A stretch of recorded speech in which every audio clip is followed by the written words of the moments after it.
आज 3 मार्च मंगलवार फाल्गुन पूर्णिमा का पावन दिन है और इस दिन लग रहा है चंद्र ग्रहण।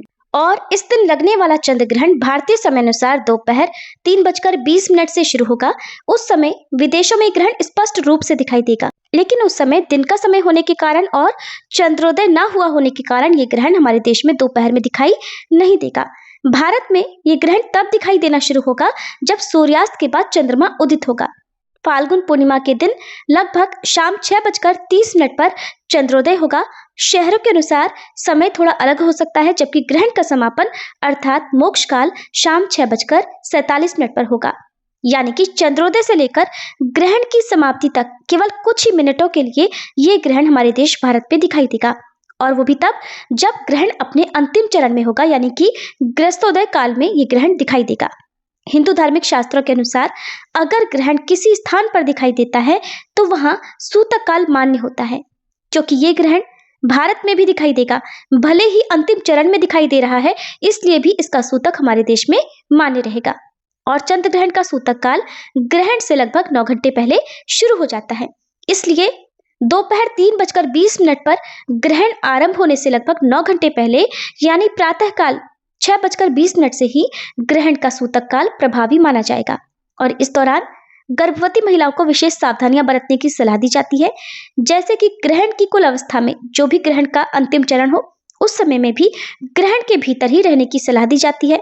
चंद्रमा को सीधे ना देखें, किसी भी प्रकार की काट छांट, चाहे सब्जी काटना हो, सिलाई करना हो, सुई धागे का प्रयोग हो, करने से बचें। तेज धार वाली वस्तुओं का प्रयोग ना करें, नाखून बाल इत्यादि इस दौरान ना काटें। बैठकर आप मानसिक रूप से किसी मंत्र का जाप कर सकते हैं। बैठना संभव ना हो तो लेटकर आप धार्मिक कथाओं का श्रवण कर सकते हैं, मंत्र जाप कर सकते हैं, या जो कोई भी धार्मिक भजन मंत्र आपके मन को शांत करता हो उसे आप सुन सकते हैं। तनाव से दूर रहने की इस समय सलाह दी जाती है। गर्भवती महिलाओं को अपने पास तुलसी पत्र, गंगा जल या फिर कुशा अवश्य रखनी चाहिए। ऐसी मान्यता है कि इन पवित्र वस्तुओं के पास रहने से आसपास नेगेटिविटी यानी नकारात्मक ऊर्जा नहीं आती और सकारात्मक ऊर्जा बनी रहती है।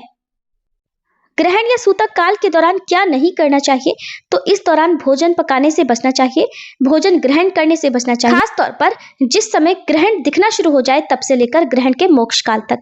और सूतक या ग्रहण के समय सामान्य रूप से पूजा अर्चना नहीं की जाती, मंदिरों की मूर्तियों को स्पर्श नहीं किया जाता है।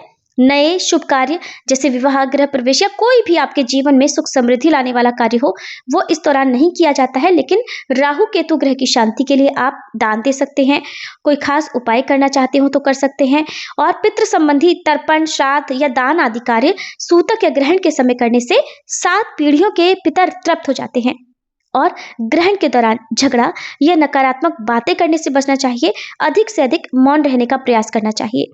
सूतक लगने से पहले भोजन में तुलसी पत्ते या कुशा डालने की परंपरा है, जिससे रखा हुआ भोजन दूषित होने से बच जाता है और फिर उसका सेवन किया जा सकता है।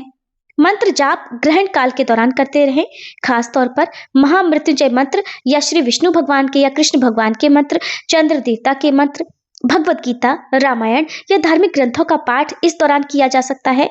जरूरतमंदों के लिए दान का संकल्प लेकर दान की सामग्री आप दे सकते हैं। नहीं तो ग्रहण काल या सूतक काल में जो भी दान की सामग्री है उसे खुद से या परिवारजनों से स्पर्श कराकर रख दीजिए, और ग्रहण की समाप्ति के बाद जो भी जरूरतमंद व्यक्ति हो उसे आप दान में दे सकते हैं।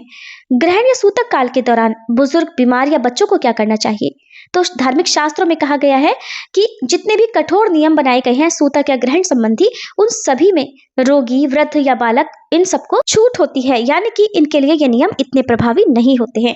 और यदि आवश्यक हो तो ग्रहण सूतक काल में हल्का भोजन ये लोग कर सकते हैं।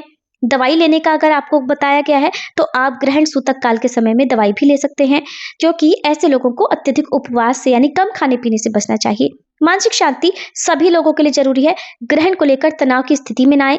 ग्रहण समाप्ति के बाद कुछ काम है जो करने चाहिए, जैसे कि हिंदू धर्म में ग्रहण की समाप्ति के बाद स्नान किया जाता है, घर में गंगा जल का छिड़काव किया जाता है, भगवान की मूर्तियों को स्नान कराकर फिर से पूजा की जाती है, ताजा शुद्ध भोजन बनाया जाता है, भोजन सात्विक होना चाहिए, दान करें, दान में अन्न, वस्त्र या दक्षिणा, पितरों के लिए प्रार्थना करें, क्योंकि ग्रहण के बाद किया गया दान कई गुना फलदायी माना जाता है। हो सके तो ताजे बने हुए भोजन को आप किसी जरूरतमंद व्यक्ति को खिलाएं, और इसके अलावा आप भोजन की कच्ची सामग्री, कच्चा अनाज भी दान में दे सकते हैं। अन्य धर्मों के लोग ग्रहण या ग्रहण की समाप्ति के बाद जो कर सकते हैं, क्योंकि देखिए अन्य धर्मों में ग्रहण को एक खगोलीय घटना ही माना जाता है, तो ऐसे लोग ग्रहण या सूतक को वैज्ञानिक दृष्टिकोण से देखते हैं, तो वे लोग अपनी सामान्य दिनचर्या जारी रख सकते हैं। आप चाहें तो इस आकाशीय घटना को देख सकते हैं सुरक्षित तरीके से, क्योंकि हर धर्म में प्रकृति की घटनाओं को अलग अलग दृष्टि से देखा जाता है। फाल्गुन पूर्णिमा वैसे तो खुद में ही अत्यंत पवित्र दिन है, और ये वही पूर्णिमा है जब भक्त भक्ति, रंग और उल्लास में डूब जाते हैं।